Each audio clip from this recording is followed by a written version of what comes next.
இந்த திட்டம் ஏழைகளுக்கு ஒரு 1400க்கும் மேற்பட்ட பலவிதமான நோய்களுக்கு வைத்தியம் கிடைக்கணும், அவங்களுக்கு ட்ரீட்மெண்ட் கிடைக்கணுன்ற அந்த நோக்கத்தோடு எடுக்கப்பட்டு அந்த ஸ்கீம் எல்லாருக்கும் கிடைக்கணும் அப்படின்னு ஒரு திட்டம் போட்டாங்க. அந்த திட்டத்தை பற்றிய செய்தி அஞ்சல் அலுவலகம் மூலமாக ஏழைகளோட வீட்டுக்கு போய் சேர்ந்துருது. அந்த திட்டம் விரிவாக சொல்லணும்னா முக்கியமாக 4 அம்சம் சொல்லலாம். 1400க்கும் மேற்பட்ட நோய்களுக்கு 5 லட்சம் வரைக்கும், அதாவது ஒரு வருஷத்துக்கு 5 லட்சம் வரைக்கும் குடும்பத்தில் எத்தனை மெம்பர்ஸ் இருந்தாலும் அவங்களுக்கு இந்த திட்டம் மூலமாக ஹாஸ்பிட்டலில் வைத்தியம் கிடைக்கும். நீங்கள் அதுக்கு ஒரு பேப்பர், ஒரு காகிதம்ல நீங்கள் அப்ளிகேஷன் போடணுமோ இல்லை எழுதி கொடுக்கணுமோ அதெல்லாம் ஒன்றுமே இல்லை. அதனால தான் இந்த திட்டத்தை பேப்பர்லெஸ் அப்படிங்கிறோம். அதே மாதிரி முன்பணம் கட்டி நீங்கள் போய் எக்ஸ்ரே பண்ணிட்டு வாங்க, இல்லை நீங்கள் போய் ஒரு அல்ட்ராசவுண்ட் டெஸ்ட் பண்ணிட்டு வாங்க, அதெல்லாம் பண்ணிவிட்டு அந்த பேப்பர் எடுத்துகிட்டு வாங்க, அதுக்கப்புறம் உங்களுக்கு என்ன லெவலில் இருக்குது நோயின்னு பார்த்து அதுக்கப்புறம் வைத்தியம் பண்ணுறோம் அப்படிங்கிறதெல்லாம் இல்லை. நீங்கள் ப்ரீ டயக்னாஸ்டிக் டெஸ்ட்டு, அதாவது இந்த எக்ஸ்ரே, இந்த அல்ட்ராசவுண்டு எல்லாம் கூட இந்த திட்டத்தில் கவர் ஆகிடும். அதனால் வைத்தியத்துக்கும் செலவு பண்ண வேண்டாம், சிகிச்சை அறுவை சிகிச்சையாக இருந்தாலும் அதுக்கும் செலவு பண்ண வேண்டாம், அதுக்கு முன்னாடியே எக்ஸ்ரே போன்ற முன்கூட்டி செய்ய வேண்டிய அந்த டெஸ்ட்டுக்கும் பணம் கட்ட வேண்டாம். அதோடு இல்லாமல் அறுவை சிகிச்சை முடிஞ்ச பிறகு கூட போஸ்ட் ஆப்ரேட்டிவ் கேர்ன்னு சொல்லுவாங்க, அந்த போஸ்ட் ஆப்ரேட்டிவ் கேருக்கும் ஒரு விதமான பைசா செலவழிக்க வேண்டிய தேவை இருக்காது. ஸோ கேஷ்லெஸ், பேப்பர்லெஸ் அண்ட் ஏழைகளாக இருக்கக்கூடியவங்களுக்கு எல்லா விதமான 1400க்கும் மேற்பட்ட நோய்களுக்கு இதன் மூலமாக வைத்தியம் கிடைக்கும். இதை தவிர நீங்கள் எங்கேயோ போய் உங்கள் ஐடென்டிட்டியை காமிச்சு கேட்க வேண்டிய தேவையில்லாமல் உங்கள் வீட்டுக்கே பிரதமர் ஐயா கையெழுத்து போட்டு உங்களுக்கு அந்த திட்டத்தை பற்றி விவரம் கொடுத்து உங்கள் பேரில் உங்களுக்கு லெட்டர் வருது. வீட்டில் இருக்கக்கூடிய ஒரு உறுப்பினர் பேர், தந்தையோ தாயோ அவங்க பேரில் வந்துச்சுன்னா அந்த வீட்டில் இருக்கக்கூடியவங்க மீதி பேருக்கும் அது உபயோகத்துக்கு வரும். அதனால தான் நாங்கள் இந்த திட்டம் செயல்பாட்டில் வந்த பிறகு இப்போ வரைக்கும் எத்தனை பேருக்கு அது கிடச்சிருக்கு, அவங்க எங்கே இருக்காங்க, அவங்களுக்கு நிஜமாக அதனால் உபயோகமாக இருந்துச்சா இல்லையான்றதை போய் பார்க்க சொல்லி நாங்கள் எங்கே மந்திரிகள் எங்கே மத்திய அரசுலேருந்து எங்கே போனாலும் அங்கே ஒரு ப்ரோக்ராமாக இதையும் வச்சுட்டு இருக்கக்கூடிய ஹாஸ்பிட்டலில் போய் ஒரு 4-5 பேஷண்ட்ஸை பார்க்குறோம், அவங்களோட பேசுகிறோம். நான் ஒரு 2 நாளைக்கு முன்னாடி திருச்சி போயிருந்தேன், அப்போது அங்கே இருக்கக்கூடிய ஜென்ரல் ஹாஸ்பிட்டலில் போய் பார்த்துட்டு தான் வந்தேன். இப்போ இங்கே பிள்ளைகளுக்கு ரொம்ப சின்ன பிள்ளைகளுக்கு இங்கே வைத்தியம் கொடுக்குறாங்கன்னு கேள்விப்பட்டு அந்த PMJYயில் எத்தனை பேருக்கு இங்கே கிடைக்குது அப்படின்னு பார்க்குறதுக்கு வந்தேன். இங்கே நல்ல டாக்டர்கள் எல்லா குழந்தைகளையும் காமிச்சு கொடுத்தாங்க. ஏழைகள் எப்படி இதை பற்றி தெரிய வந்துச்சுன்னு அவங்க தந்தை தாயார் சொன்னாங்க. கூலி வேலை பார்க்கக்கூடியவங்க நிறைய பேருக்கு இந்த திட்டத்தின் மூலமாக பிரயோஜனம் கிடச்சிருக்குன்றது நல்லா தெரியுது.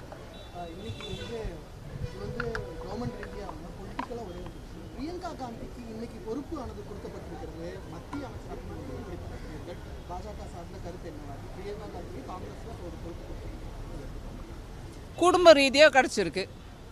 டைனாஸ்டிக் பாலிட்டிக்ஸ் இன்னும் 2 அடி முன்னு போகுது. ஸோ அரசியலில் எத்தனையோ தொண்டர்கள் இருக்கும் அந்த நிலையில் ஒரு குடும்பத்துக்கே முக்கியத்துவம் காங்கிரஸ் கட்சியில் கொடுக்குறாங்கன்றது தெரிய வருது. தமிழ்நாட்டில் ஏற்கனவே தமிழக அரசின் மருத்துவ காப்பீடு திட்டம் செயல்படுத்தப்பட்டு வருகிறது. இந்த நிலையில் மத்திய அரசுடைய திட்டம் செயல்பாடு எப்படி இருக்கு மேடம் தமிழ்நாட்டுடைய செயல்பாடு? அதாவது இப்போ டாக்டர்கள் சொல்கிறது எப்படி இருக்குன்னா, தமிழ்நாட்டில் திட்டத்தில் இருந்தவங்கள இப்போ சீம்லெஸ்ஸாக, அதாவது ஒரு விதமான இடையூறும் இல்லாமல் மத்திய அரசோட காப்பீடு திட்டத்துக்கு மாற்ற வேண்டிய தேவை ஏற்பட்டால் நாங்கள் அது சீரியஸாக பண்ணிகிட்ருக்கோம். ஏன்னா தமிழ்நாட்டு காப்பீடு திட்டத்தில் 1.5 லட்சம் வரைக்குமா 2 பேர் 2 lakhs வரைக்கும் பர் பேஷண்ட். நோ மேம், சரி 2 lakhs மேடம், 2 lakhs வரைக்கும் தமிழ்நாட்டு கவர்மெண்ட்டில் கொடுத்துட்டு இருந்தாங்க. இப்போ மத்திய அரசு 5 லட்சத்துக்கு கொடுக்குதுன்றதுனால அந்த 2 லட்சத்துலேருந்து 5 லட்சம் வரைக்கும் கூட ஒரு பேஷண்ட்டுக்கு தேவைப்பட்டால் உதவி கொடுக்கலான்றது இப்போ அவைலபிளாக இருக்குது. மத்திய அரசு மூலமாக 5 லட்சம் வரைக்கும், ஆல்ரெடி மாநில அரசு மூலமாக 2 லட்சம் வரைக்கும் இருந்தவங்களுக்கு ஒருவேளை 2 லட்சத்துக்கும் மேலே தேவைப்பட்டதுன்னா இப்போ மத்திய அரசு திட்டம் மூலமாக அவங்களுக்கும் உபயோகமாக இருக்கும். அதனால் அந்த சீம்லெஸ்ஸாக அது மாறுதல் ஏற்பட்டுருக்கு.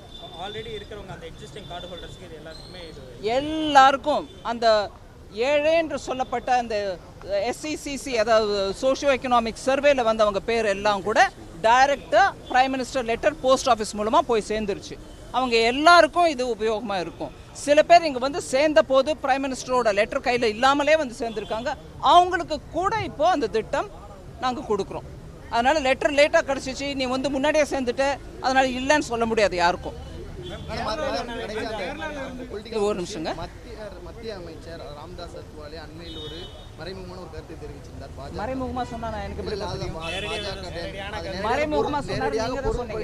மறைமுகமாக கூறியது, நேரடியாக பொருள்படும்படி மறைமுகமாக கூறியதுன்னு சொல்லலாம். அதிமுகவிற்கும் பாஜகவிற்கும் கூட்டணி உறுதி செய்யப்பட்டிருக்கிறதா தெரிவிச்சிருக்காரு. இதை பற்றி உங்க கருத்து? நேர்முகமா மறைமுகமான என்னலாமா சொல்றீங்கல்ல, அதுக்கு நான் பதில் சொல்ல முடியாதுங்க. நேரடியாக சொல்லிட்டு தான் சொல்றேன். அவருடைய கருத்து ஒரு தனியார் கப்பல் மூலமாக நியூசிலாந்துக்கு போயிருக்கக்கூடிய 200க்கும் மேற்பட்டவர் வந்து இன்னும் அவங்களுக்கு பற்றின தகவல் கிடைக்கல. தமிழர்களும் அதில் இருக்காங்க. அதை பற்றி விசாரணை நடந்துகிட்டு இருக்கு. இல்லை, கோஸ்ட் கார்டு மூலமாக அந்த கப்பலை தேடுறதுக்கான இந்த செய்தி மீடியா மூலமாக வந்த பிறகு கோஸ்ட் கார்டு அவங்கள தேடுறதுக்கான முயற்சி பண்ணிட்டு இருக்கும்போது எனக்கு தெரிய வந்தது. இப்போ வரைக்கும், அதாவது நான் டெல்லியை விட்டு வர வரைக்கும் அதுலேருந்து ஏதாவது செய்தி கிடச்சதான்றது எனக்கு ஒன்றும் செய்தி வந்து சேரலை. கிடச்சதுன்னா சொல்ல முடியும். கோஸ்ட் கார்டு தேடுறாங்க.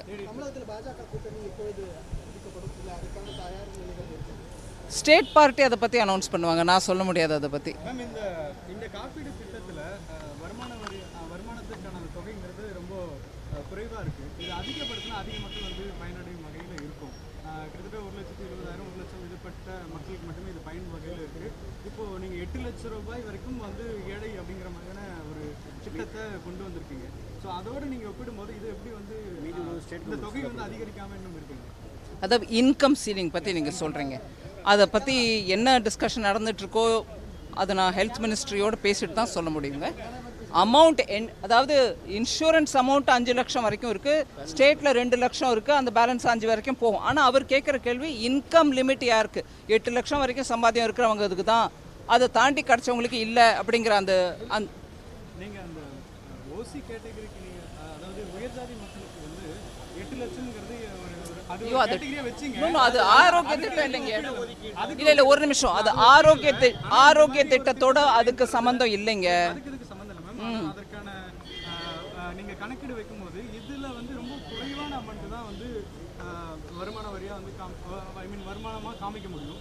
அப்படி இருக்கவங்களுக்கு மட்டும்தான் அந்த திட்டத்தில் வந்து பயன் இல்லைங்க. ஒரு நிமிஷம், நீங்க சொல்றது புரியுது.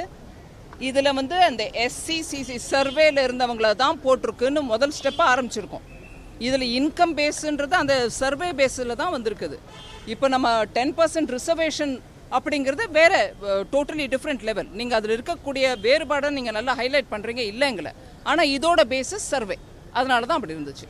அதை இன்க்ரீஸ் பண்ணலாம் அப்படிங்கிறது ஒரு யோஜனை. அதை நான் வேணால் மத்திய அரசுக்கு சொல்ல முடியும்.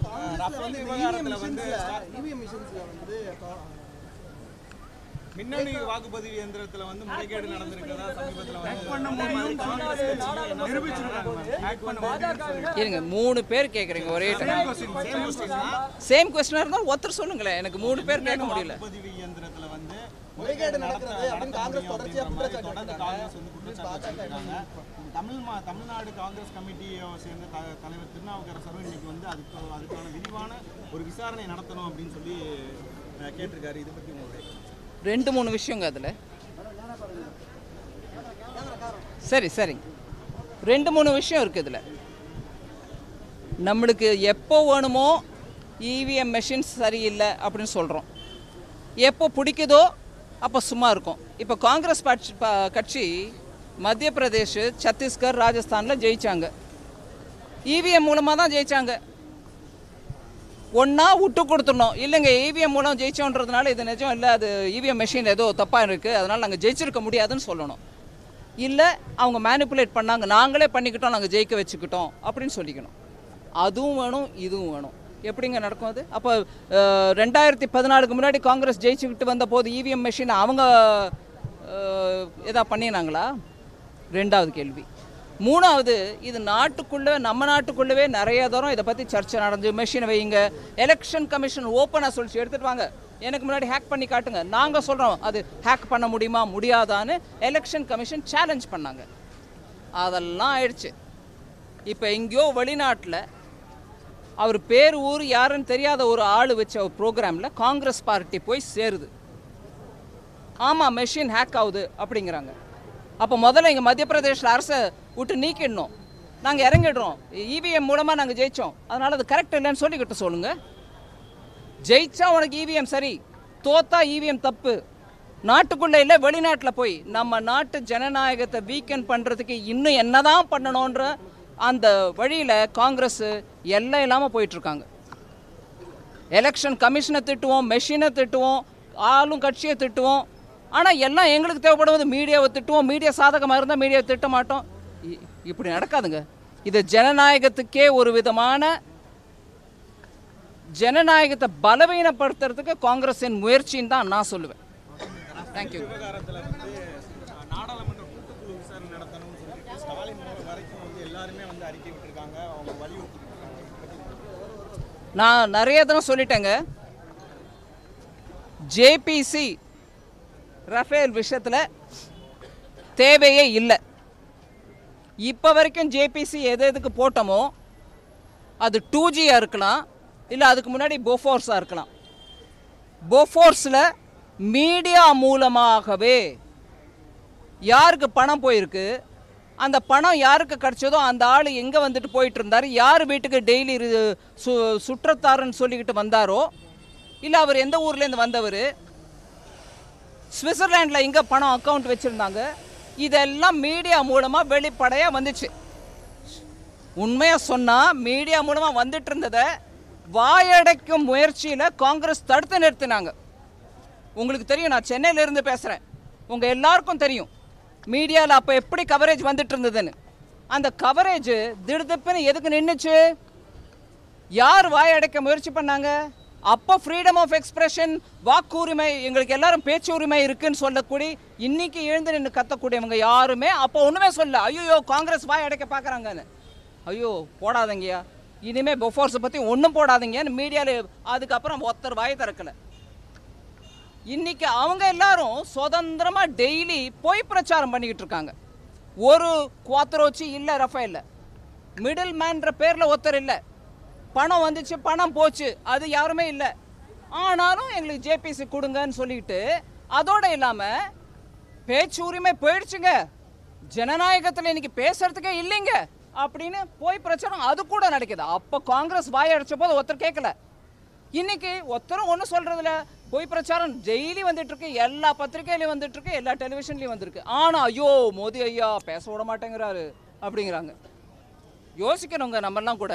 அதனால இதில் ஜேபிசிக்கு மீடியா மூலமாக ஒரு விதமான இங்கே ஒரு வேளை சந்தேகம் இருக்கோ, அங்கே பணம் போயிருக்கோன்னு சொல்கிறதுக்கான விஷயம் ஒன்றுமே இல்லை. சரி, மீடியா மூலமாக இல்லை, 2Gயில் சிஏஜி மூலமாக விவரமாக வந்துச்சு, அப்போ ஜேபிசினும்.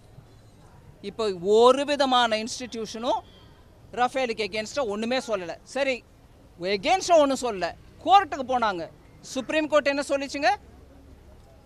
விலையா, ப்ராசஸா, இல்லை யாருக்கு ஆஃப்செட் கொடுத்தாங்களா, இது 3 விஷயத்துக்கு மேலே விவரமாக சொல்லிட்டாங்க சுப்ரீம் கோர்ட்டில். இத்தனைக்கு அப்புறம் கூட பார்லிமெண்ட்டில் டிஸ்கஷன் வைங்க, வச்சோம்.